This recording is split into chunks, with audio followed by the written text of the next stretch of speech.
नमस्कार दोस्तों, मेरा नाम है बलराम मिश्रा। मैं आपको स्वागत करता हूँ मेरा चैनल पर्पज ऑफ एवरीथिंग पर।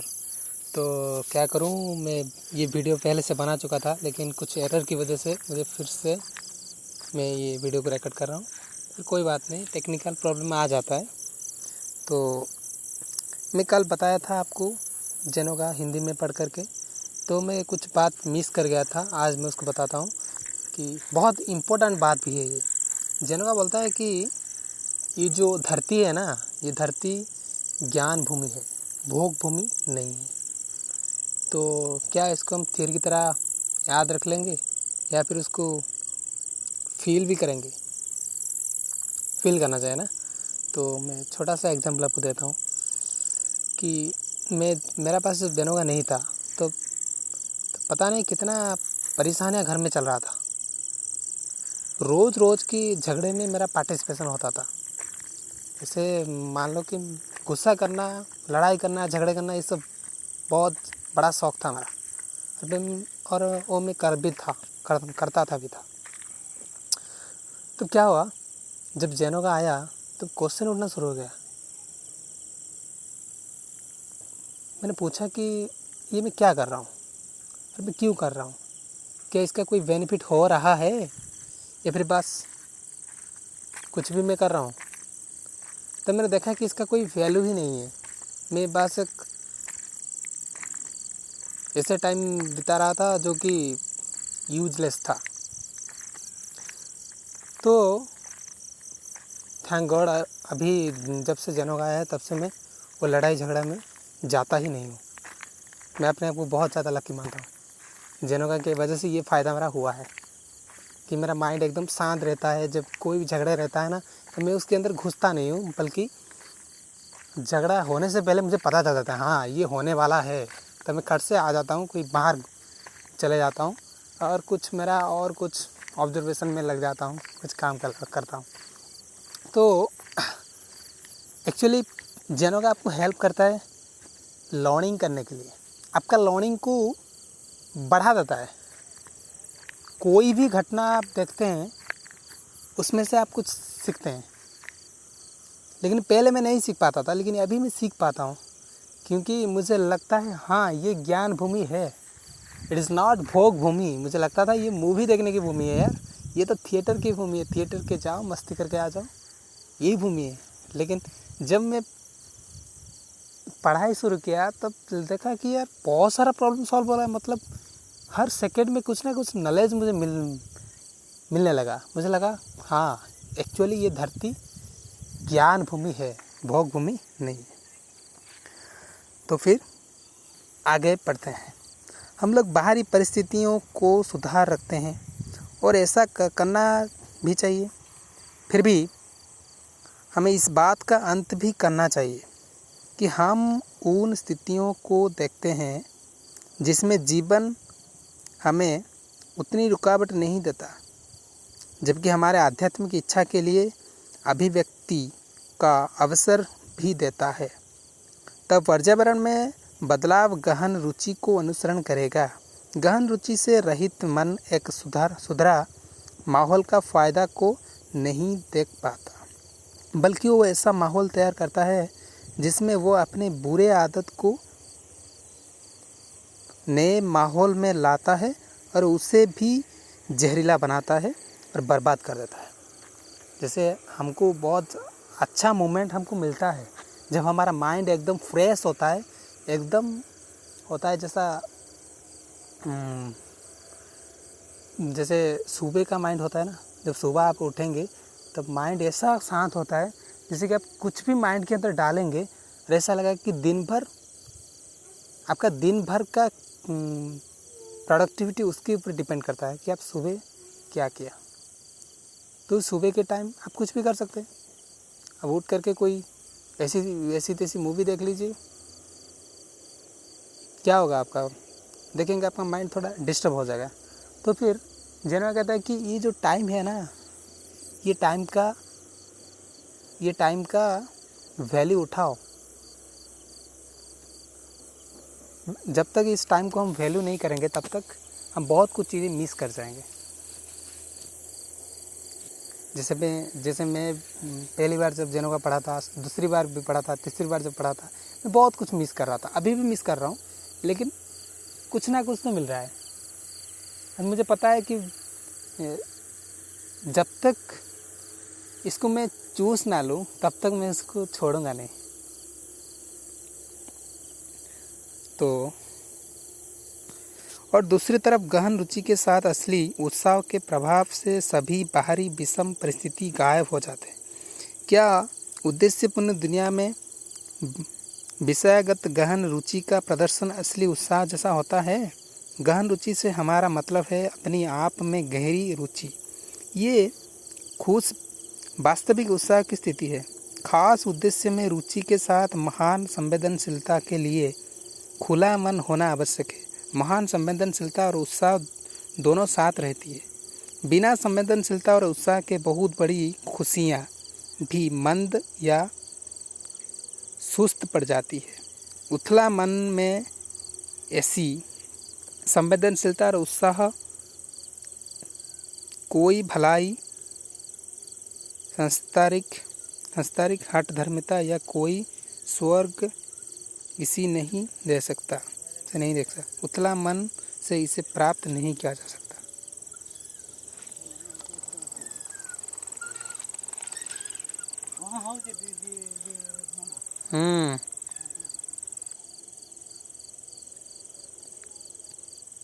तो फिर से कुछ मिस्टेक हो गया, मैं पॉज करके कुछ बोल दिया, तो अगर रिपीट हो जाएगा तो माफ़ करिएगा। देखता हूँ अभी चल रहा है ना? हाँ, अभी चल रहा है। तो अब जेनोका के केंद्र के बारे में बात करते हैं कि ये कुंडलिनी योग के चक्रों के साथ भ्रमित नहीं होना चाहिए। ये जो कुंडलिनी का चक्र है, इसमें भ्रमित नहीं होना चाहिए। शुरू करने के लिए गलत क्षेत्र व्याख्या है जो दावा करता है ये चक्र अंदर रीढ़ की हड्डी में स्थित है।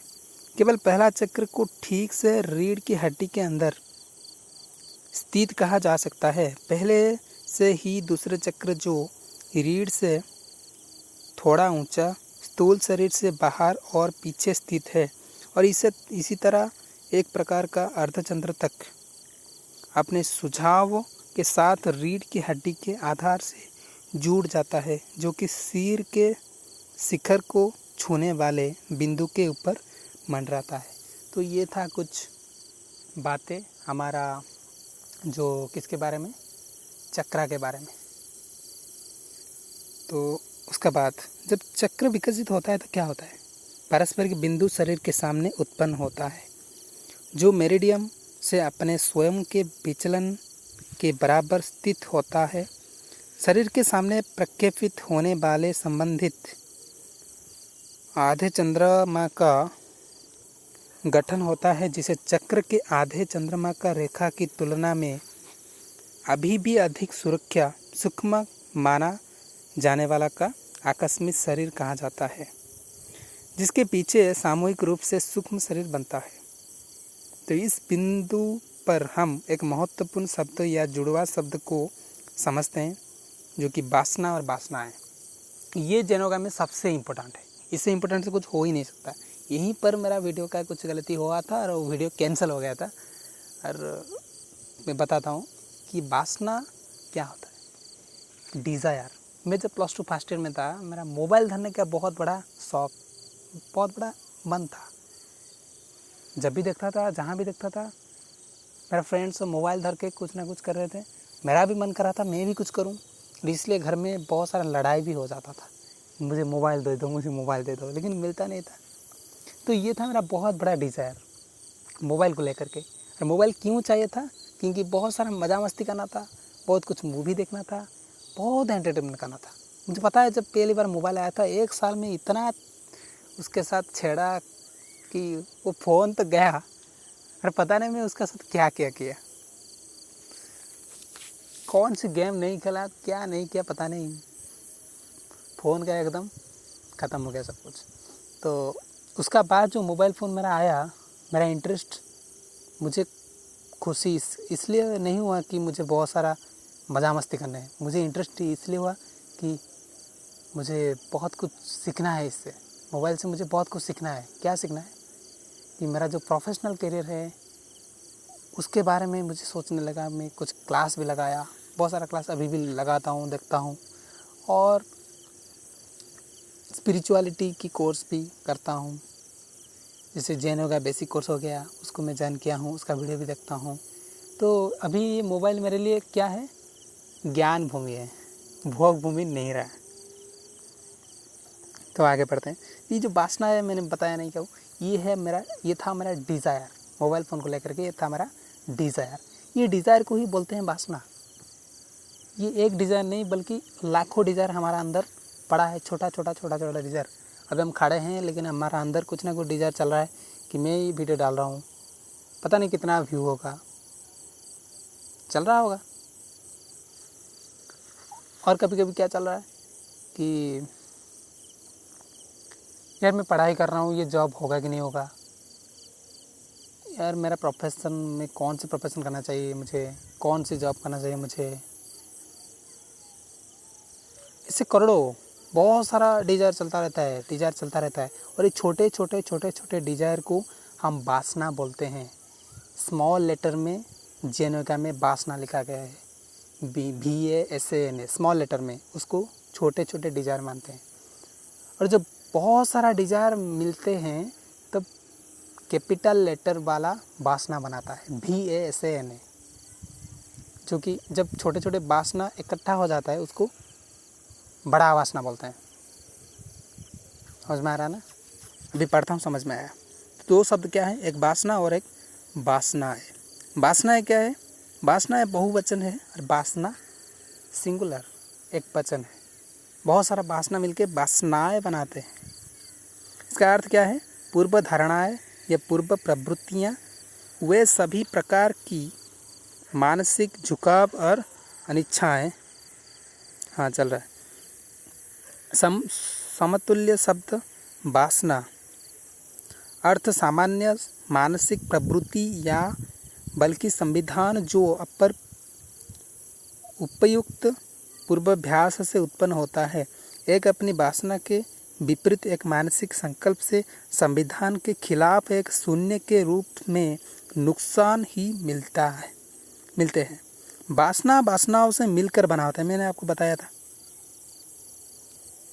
फिर भी ये उपयुक्त से परे कुछ है जो अतीत के आवश्यक तत्व के लिए स्मृति में इतना अधिक नहीं है जितना अस्तित्व में है। मौत के क्षण में एक ही पैटर्न के अनुसार सभी वासनाएं इकट्ठा होकर क्रिस्टलाइज हो जाता है। क्रिस्टलाइज पता है ना? हाँ, आपको पता होगा। क्रिस्टलाइज मतलब मान लो छोटे वासना का कॉम्बो पैक है, बड़ा सा वासनाएं बोलते हैं। तो ये पैटर्न अगले जन्मों के लिए प्रोटोटाइप का काम करता है। सिद्धांत जिसके अनुसार ये पैटर्न इकट्ठा होता है, इसे लेखक अपनी पुस्तक में विस्तार से समझाया है। कौन सी किताब है? वो किताब का नाम डाय फरबोर जीन वेसिट। ये किताब को मैं ज़रूर पढ़ूँगा अगर ये इंग्लिश में लिखा है तो। कि सबसे पहले मैं जैन योगा तो समझ लूँ, उसका बाद कोई और किताब के लिए सोचूंगा। केवल इच्छाओं का गुणात्मक परिवर्तन से हम लोग गहरे अनुभव की क्षमता प्राप्त कर सकते हैं, जो गहरी रुचि के लिए आवश्यक है। इच्छाएं हमारा शरीर के कोशिकाओं से मिलती जुलती है। ये जो डिजायर ना, ये हमारा कोशिका के साथ डायरेक्टली कनेक्टेड है। हमारा जो टाइप का डिजायर है, हमारा उसी टाइप का कोशिका से बना है हमारा शरीर। मान लो मैं बहुत ज़्यादा गुस्से वाला हूँ तो मेरा जो कोशिका है ना, वो भी गुस्से वाला होगा।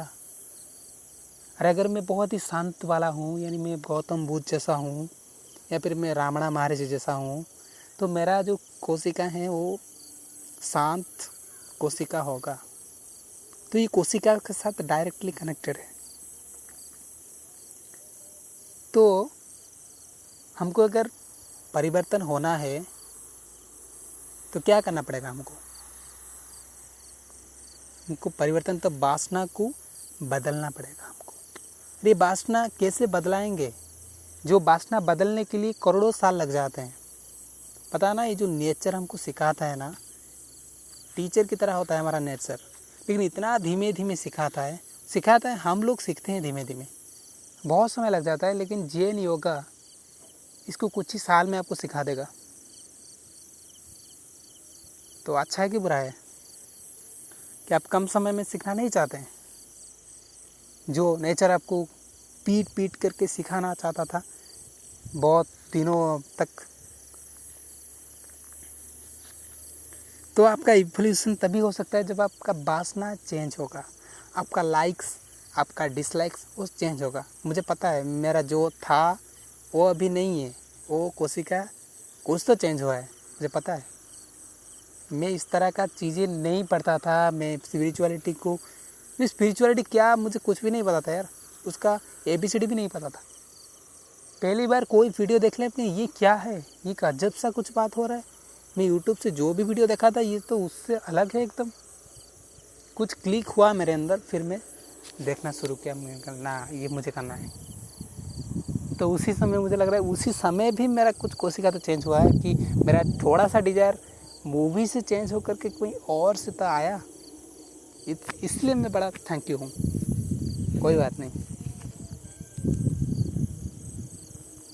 तो ख़त्म हुआ इच्छा मरी हुई कोशिका के जैसा होता है। जो इच्छा आपका ख़त्म हो जाता है, मान लो कोशिका मर गया, अभी मेरा अंदर बहुत सारा मान लो डिज़ायर से मुझे बहुत सारा प्रेज मिल जाए, मैं ऐसा कुछ करूं कि दुनिया आकर के मेरे सामने मेरा आरती उतारे।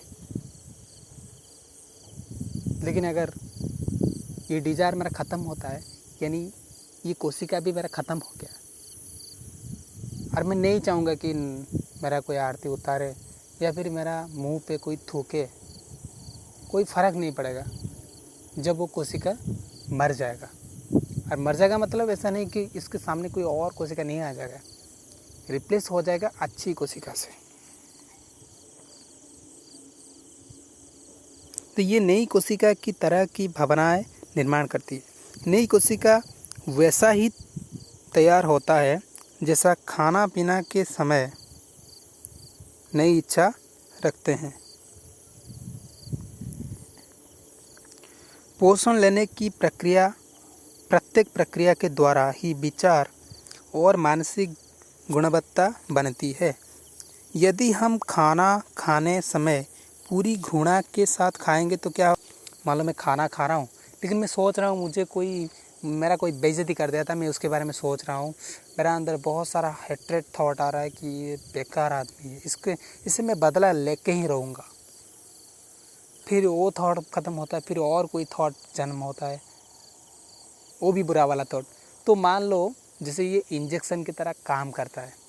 जैसे आप अगर कोई दवाई लेंगे तो दवाई पेट में जाएगा, फिर पेट से क्या होगा, डाइजेशन होगा, डाइजेशन होकर क्या होगा, ब्लड में जाएगा, तभी आप ठीक हो पाएंगे।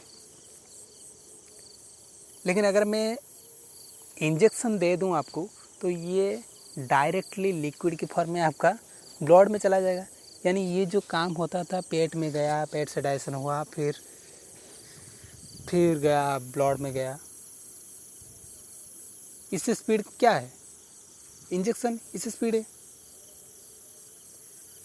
जैसे हम जब खाते हैं तो कोई भी थॉट हम लेते हैं तो वो थॉट भी इंजेक्शन जैसा काम करता है, तुरंत खट से जाता है, पहुंच जाता है हमारा बॉडी में, और बॉडी में वही इस तरह का कोशिका बन जाता है। तो क्या आप चाहते हैं उस तरह कोशिका आपसे बने? नहीं चाहते हैं ना आप? तो खाने के समय प्लीज़ चुप रहिए और थॉट को देखिए, उसको अच्छा करने के लिए कोशिश करिए। और इसमें जैनों का आपको बहुत ज़्यादा मदद करेगा। बस इतना जान लीजिए कि कुछ तो गड़बड़ है खाने के समय। जब खाने के लिए जाएंगे तब देखेंगे, मैं जब खाना नहीं खा रहा था तब मेरा कुछ माइंड में कुछ और था, जब मैं खाना खाया तब माइंड तुरंत कुछ बदल गया। मैं रोज़ देखता हूँ थोड़ा सा कुछ बदल जाता है यार, एकदम जैसा नशा की तरह हो जाता है, पता नहीं मैं क्या खाऊंगा अभी।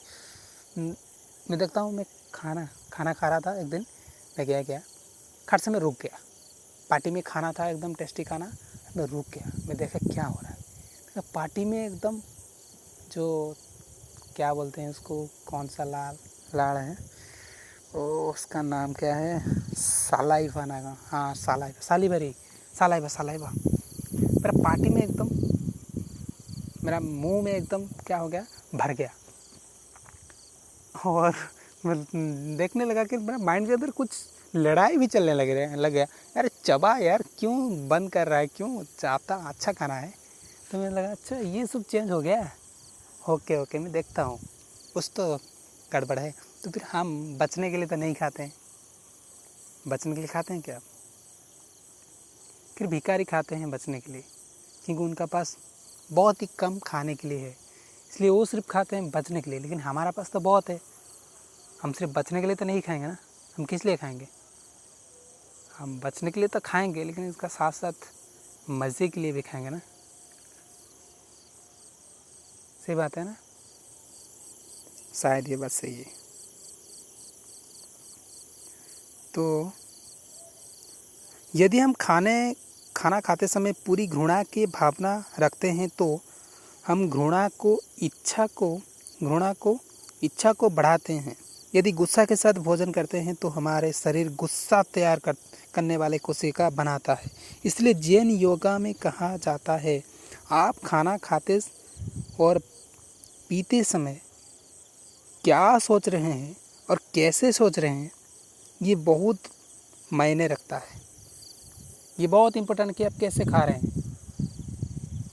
ये जैनों का कहना है इसलिए नहीं, आप खुद ऑब्जर्व करिए, आप खुद जानिए, तभी आपको पता चलेगा कि खाने के समय कुछ गड़बड़ हो रहा है। मुझे याद है मैं जब खाता था बहुत समय तक, तो बहुत समय में देखा है खाने के समय ही हमारा बहुत सारा झगड़ा होता था। मैं खा रहा हूँ और बात याद आ रहा है और कुछ बोल रहा हूँ, उसका साथ फिर सामने वाला कुछ बोल रहा है, फिर कुछ लड़ाई भी चल रहा था। और वो लड़ाई खैर अभी नहीं हो रहा है। मैं खा रहा हूँ शांति से, देख रहा हूँ कुछ थॉट आ रहा है, उसे सप्रेस मतलब उसको डिसॉल्व करने के लिए कोशिश करता हूँ और फिर शांति से खा करके उठ जाता हूँ। ये होता है। तो उसका बाद तो आज के लिए इतना ही, बाकी कल पढ़ेंगे। Thank you for watching this video बड़ा बन गया है, 22 मिनट का, माफ़ कीजिएगा। तो thank you for watching this video.